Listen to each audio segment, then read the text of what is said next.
हमारा ये जो शरीर है ये कभी भी कुछ भी खा लेने के लिए नहीं है। तो बागवती जी कहते हैं कि जब जठर में अग्नि सबसे ज्यादा तीव्र हो उसी समय भोजन करें तो आपका खाया हुआ एक एक अन्न का हिस्सा पाचन में जाएगा और रस में बदलेगा और रस में से मांस, मज्जा, रक्त, वीर्य, मल, मूत्र, मेद और आपकी अस्थियां, इनका विकास होगा। तो कभी भी कुछ ना खाएं। ये पद्धति भारत की नहीं है, ये यूरोप की है।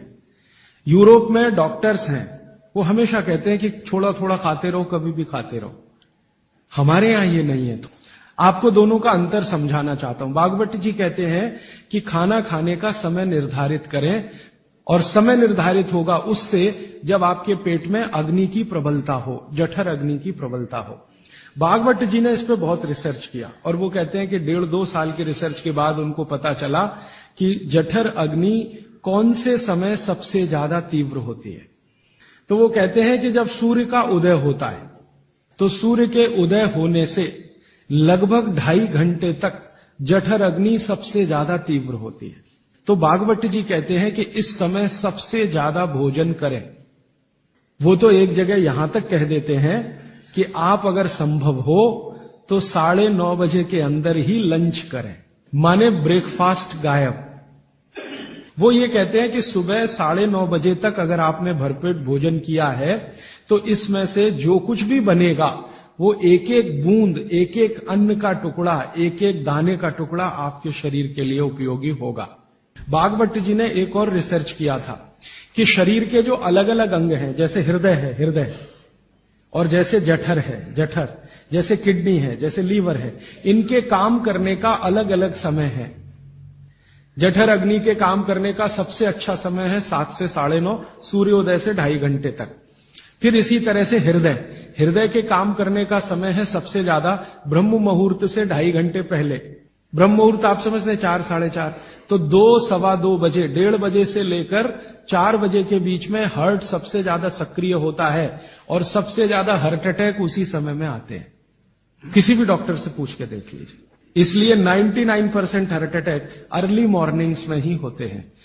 इसी तरह हमारा लीवर है, इसी तरह किडनी है। हर शरीर के अंग का काम करने का एक निश्चित समय है, प्रकृति ने तय किया है, उसको भगवान ने तय किया है। तो आपका जठर अग्नि है, ये सबसे अच्छा 7 से 9:30। तो आप भरपेट खाना खाइए। हैवियर से हैवियर होना चाहिए, भारी से भारी। जितना खाते हैं ज्यादा भी खा लीजिए, कोई फर्क नहीं पड़ता। सुबह के नाश्ते में भरपेट खाइए। फिर वो कहते हैं दोपहर का भोजन अगर आप कर रहे हैं तो इसको थोड़ा कम करिए नाश्ते से। अब सीधे से मैं कहता हूं, अगर आप सवेरे 6 रोटी खाते हैं तो दोपहर को 4 ले लीजिए और शाम को 2 ले लीजिए। तो बागवती जी कहते हैं कि सब कुछ सवेरे खाओ। आपको जो ज्यादा अच्छा लगता है खाने में, मैं आपको एक वाक्य में कहता हूं, जो चीज सबसे ज्यादा पसंद है वो सुबह खाओ। आपकी जीभ स्वाद के लिए मचल रही है, रसगुल्ला पसंद है तो सुबह खाओ, रबड़ी खानी है तो पसंद है तो सुबह खाओ, जलेबी खानी है तो सुबह खाओ, इमरती खानी है तो सुबह खाओ। अगर आपको आलू का पराठा खाना है या गोभी का पराठा खाना है, जो भोजन आपको सबसे ज्यादा पसंद है वो सुबह खाओ, पेट भर के खाओ। पेट की संतुष्टि हुई, मन की भी संतुष्टि होती है। और बागवती जी कहते हैं कि भोजन में मन की संतुष्टि पेट की संतुष्टि से ज्यादा बड़ी है। मन हमारा जो है ना, ये खास तरह की वस्तुओं से या हार्मोन से या एंजाइम से संचालित है। मन को आज की भाषा में डॉक्टर्स लोग जो गिनते हैं ना, हालांकि वो है नहीं, लेकिन उन्होंने जो कहा है वो पीनियल ग्लैंड के बारे में है। ये जो पीनियल ग्लैंड है ना, इसमें से बहुत सारा रस निकलता है जिनको हम हार्मोन्स कह सकते हैं, कुछ एंजाइम्स हैं। ये संतुष्टि के लिए सबसे आवश्यक ग्लैंड है पीनियल ग्लैंड। तो भोजन अगर आपको तृप्त करता है, भोजन में एक तो पेट भरना है और एक तृप्त होना, तृप्त करेगा तो पीनियल ग्लैंड आपकी सबसे ज्यादा सक्रिय है। तो जो भी रस और एंजाइम चाहिए शरीर को, नियमित रूप से समान अंतर पे निकलते रहते हैं। और जो भोजन से तृप्ति नहीं है तो गड़बड़ होती है पीनियल ग्लैंड, और पीनियल ग्लैंड की गड़बड़ी पूरे शरीर में पसर जाती है और आपको तरह तरह के रोगों का शिकार बना दे। अगर आप तृप्त भोजन नहीं कर पा रहे हैं तो निश्चित रूप से 10-12 साल के बाद आपको मानसिक क्लेश होगा और रोग होंगे। मानसिक रोग बहुत खराब है। आप सिजोफ्रेनिया के शिकार हो सकते हैं, डिप्रेशन के शिकार हो सकते हैं, आपको कई ऐसी गंभीर बीमारियां हो सकती हैं। भागवती जी कहते हैं कि आप भोजन करते हुए अगर संतुष्ट नहीं है तो 27 तरह की बीमारियों से ग्रसित हो सकते हैं। अब मैंने ये भागवती जी के सूत्र को चारों तरफ देखना शुरू किया तो मुझे पता चला कि मनुष्य को छोड़कर जीव जगत का हर प्राणी इस सूत्र का पालन कर रहा है, क्योंकि मनुष्य को मैं मूर्ख मानता हूं। हालांकि मनुष्य अपने को होशियार समझता है, लेकिन मनुष्य से ज्यादा होशियार ये जीव जगत के प्राणी हैं। आप चिड़िया को देखो, चिड़िया कितने भी तरह की चिड़िया, सवेरे सूरज उगते ही उसका खाना शुरू हो जाता है, खूब जम के खाती है। तो ये सारे जानवर, सारे जीव जंतु, आप सांप को देखो, बिच्छू को देखो, कीड़ी को देखो, चींटी को देखो, चींटे को देखो, सब जानवर, सब जीव जंतु जो हमारी आंखों से दिखते हैं, जो नहीं भी दिखते हैं, ये सबका भोजन करने का समय सवेरे सूर्योदय का ही है। सूर्योदय के साथ ही ये सब भोजन करते हैं, इसलिए ये हमसे ज्यादा स्वस्थ रहते हैं।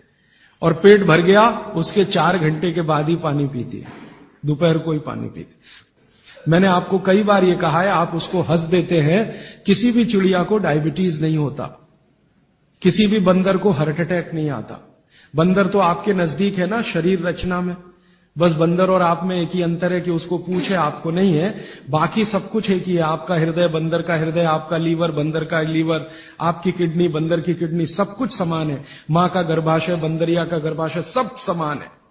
मेरे एक बहुत अच्छे मित्र हैं डॉक्टर रविंद्रनाथ शानबाग, कर्नाटक में एक उडुपी नाम की जगह है, वहां रहते हैं, बहुत बड़े प्रोफेसर हैं, मेडिकल कॉलेज में काम करते हैं।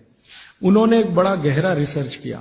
उन्होंने कहा कि मैंने जिंदगी भर, माने 15-16 साल उन्होंने एक रिसर्च किया कि बंदर को बीमार बनाओ, क्योंकि उन्होंने बहुत सारे वैज्ञानिकों से यह सुन रखा है कि बंदर बीमार नहीं होता, और बीमार होगा तो मरेगा ही, जीवित नहीं रहेगा।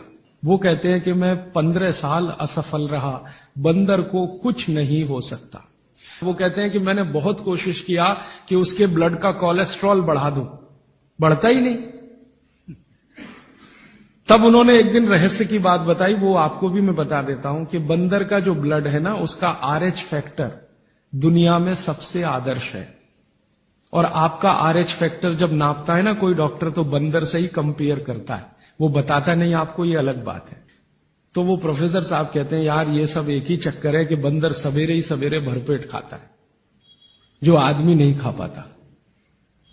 तो वो प्रोफेसर रविंद्रनाथ शानबाग ने कुछ अपने मरीजों को कहा कि देखो भैया, बंदर की तरह से खाओ, माने सुबह सुबह भरपेट खाओ। कि जब से उन्होंने सुबह भरपेट खाना शुरू किया, किसी की डायबिटीज माने शुगर कम हो गई, किसी का कोलेस्ट्रॉल कम हो गया, किसी के घुटने का दर्द कम हो गया, किसी के कमर का दर्द कम हो गया, किसी का कुछ, गैस बनना बंद हो गई, पेट में जलन होना बंद हो गई, नींद अच्छी आने लगी, वगैरह वगैरह।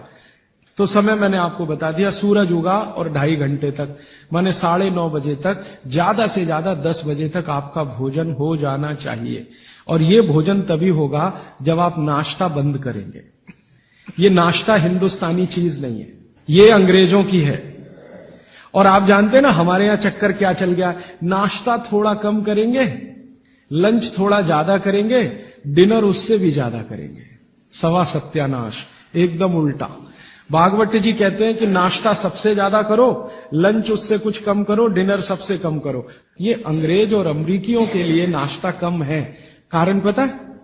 वो लोग नाश्ता हल्का ही करें तो उनके लिए अच्छा है। कारण उसका एक ही है कि अंग्रेजों के देश में सूर्य नहीं निकलता, साल में 8-8 महीने तक सूरज के दर्शन नहीं होते। और ये जो जठर अग्नि है ना, ये सूरज के साथ सीधे संबंधित है। जैसे जैसे सूर्य तीव्र होगा, अग्नि तीव्र होगी, जैसे जैसे सूर्य कम होगा, अग्नि भी कम होगी। तो वो नाश्ता हैवी नहीं कर सकते, करेंगे तो उनको तकलीफ हो जाएगी।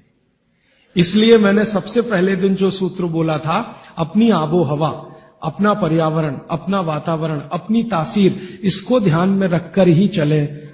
तो आपके देश की जो आबो हवा और तासीर है वो ये कि हर दिन सूरज निकलता है, सुबह निश्चित रूप से निकलता है, अगले दिन भी निकलेगा, करोड़ों साल से निकल रहा है, अगले करोड़ों साल तक निकलेगा। इसलिए भारत में every morning is good morning. Europe वाले तरसते हैं गुड मॉर्निंग के लिए, अच्छी सुबह होती नहीं वहां, इसलिए हर एक आदमी दूसरे को विश करता है may I wish you to have a good morning. इसलिए वो गुड मॉर्निंग वाले लोग हैं। तो हम गुड मॉर्निंग में क्यों फंसे हुए हैं? तो गुड मॉर्निंग से निकलिए, नमस्ते में आइए, नमस्कार में आइए, वड़क्कम में आइए। ये गुड मॉर्निंग आपके लिए काम की चीज नहीं है, और ये गुड मॉर्निंग जुड़ी हुई है आपके पेट से। ठीक है? फिर आप इसमें तर्क और कुतर्क मत करिए। जी हमको दुकान जाना है, हमको ऑफिस जाना है, हमको दुनियादारी संभालनी है। किसके लिए? इसी पेट के लिए ना। ये दुनियादारी कर किसके लिए? आप इसी पेट के लिए ना। तो पेट तो दुरुस्त होने के लिए भागवत जी कह रहे हैं कि भाई इसको संभाल लो तो दुनियादारी संभलती है। और ये गया तो दुनियादारी संभाल के करेंगे क्या? मान लीजिए पेट ठीक नहीं है, स्वास्थ्य ठीक नहीं है, आपने 10,000 करोड़ कमा लिया, क्या करेंगे? डॉक्टर को ही देंगे ना। तो डॉक्टर को देने से अच्छा किसी गौशाला वाले को दे दीजिए, पेट दुरुस्त कर लीजिए।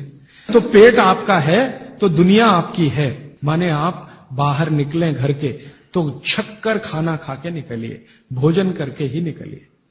जठर अग्नि सुबह सुबह बहुत तीव्र होगी, और शाम को जब सूर्यास्त होने जा रहा है तब भी तीव्र होगी, बहुत तीव्र होगी। तो कहते हैं शाम का खाना सूरज के रहते रहते खा लो। सूरज डूबा तो अग्नि भी डूबी। तो वैसे तो जैन दर्शन में कहा है रात्रि भोजन निषेध है, भागवत जी भी यही कहते हैं, तरीका अलग है बस। आप अहिंसा के लिए कहते हैं, वो स्वास्थ्य के लिए कहते हैं। वो ये कहते हैं शाम का खाना तो सूरज डूबने के बाद दुनिया में कोई नहीं खाता। गाय को खिला के देख लो, भैंस भी नहीं खाती, बकरी भी नहीं खाएगी, बकरा गधे को खिला के देख लो, खाता नहीं। हाँ बिल्कुल नहीं खाता। आप खाते हैं तो आप अपने को कंपेयर कर लीजिए कि किसके साथ हैं आप। कोई जानवर, कोई जीव राशि सूरज डूबने के बाद खाती नहीं, तो आप क्यों खा रहे हैं? अब कितना पहले? तो भागवत जी ने उसका कैलकुलेशन दिया 40 मिनट पहले। 6 बजे डूब रहा है तो 5:20 तक। फिर कहेंगे जी रात को क्या? तो रात के लिए भागवत जी कहते हैं कि एक ही चीज है जिसमें सबसे अच्छा उन्होंने दूध कहा है। हमारे पेट में जठर स्थान में कुछ ऐसे हार्मोन्स या एंजाइम्स या रस पैदा होते हैं जो दूध को पचाते हैं। फिर आप कहेंगे जी हम तो दुकान पे बैठे हैं 6 बजे, तो डब्बा मंगा लीजिए, दुकान में डब्बा आ सकता है।